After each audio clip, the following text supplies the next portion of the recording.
Wapendwa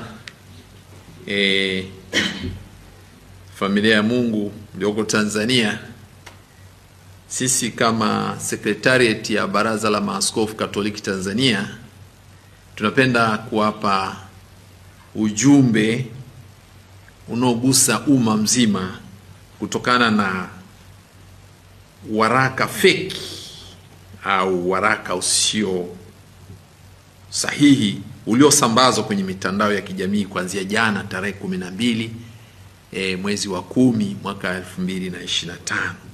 Waraka huo ulikuwa na kichwa cha habari: tamko la Baraza la Maaskofu Katoliki Tanzania TEC kuhusu amani kwa taifa kuelekea siku ya uchaguzi mkuu wa Jamhuri ya Muungano wa Tanzania utakaofanyika tarehe 29 Oktoba 2025.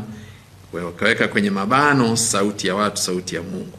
Tunapenda kukanusha waraka huu kwa kusema kwamba maaskofu wetu hawakutoa, maaskofu wa Baraza la Maaskofu Katoliki Tanzania hawakutoa waraka huu kwa waumini na kwa Watanzania wote kwa ujumla.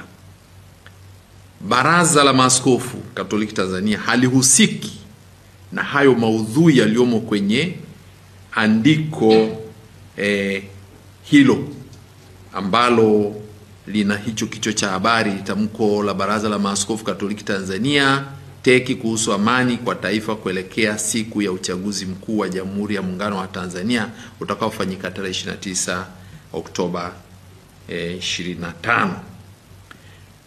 Hii ni tabia mbaya ya kutumia taasisi ya maaskofu na hata kutumia sahihi ya askofu rais wa Baraza la Maaskofu Katoliki Tanzania kupitisha ujumbe ambao haujatokana na baraza.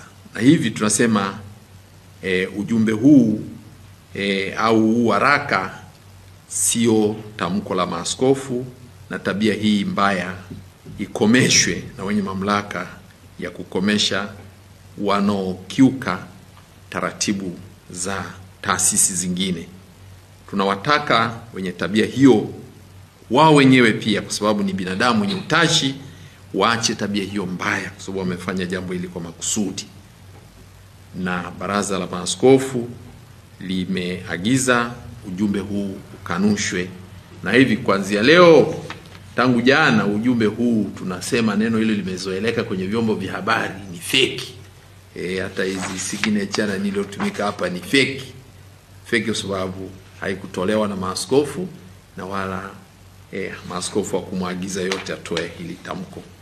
Kwa hivi tulipenda hilo lifahamike kwa jamii ya Watanzania, na tunapenda kuachia nakala rasmi kwa ajili ya kusambaza kwenye vyombo vingine hasa hivi ya kwenye mtandao, ili watu wasije wakafuata maudhui yaliyomo kwenye huo waraka ambao ni fake, ambao haujatolewa na maaskofu. Kwa hiyo umebumbwa tu.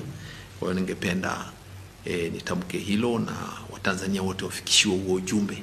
Maaskofu wana taratibu zao za kutoa tamko, za kutoa waraka, na kila neno lina maana yake kwa maaskofu. Wanapotamka tamko, waraka, ujumbe, wosia, wana maana zao na wana taratibu zao katika mambo yote ambayo wanapenda. Kwa hiyo na wanapenda pia mtu yote anayetaka asemewe basi aje awaone. Yule aliyetaka kusema haya alikuwa na uhuru kabisa kwenda kwa paroko. Uzuri si tuko kila ziliko familia, tuko kule. Kuna jumuiya ndogo ndogo, naenda kwa mwenyekiti wa jumuiya, atakupeleka kwa paroko, paroko atakupeleka kwa askofu, askofu atakufikisha kwa rais wa Baraza la Maaskofu. Hao ndio wasemaji wakuu wa kanisa, kuanzia kwenye familia kwenda juu. Na hata mtoto, unamwona kwanza mzazi wako, afu unaenda kwenye jumuiya, unapanda kwenda hivi.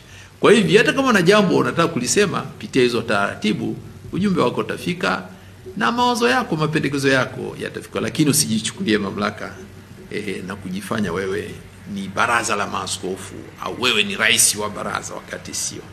Asanteni na washukuru kwa kufika na kuchukua ujumbe huo. Tunaomba waraka ulivyoweka ukanushwe rasmi. Asante sana.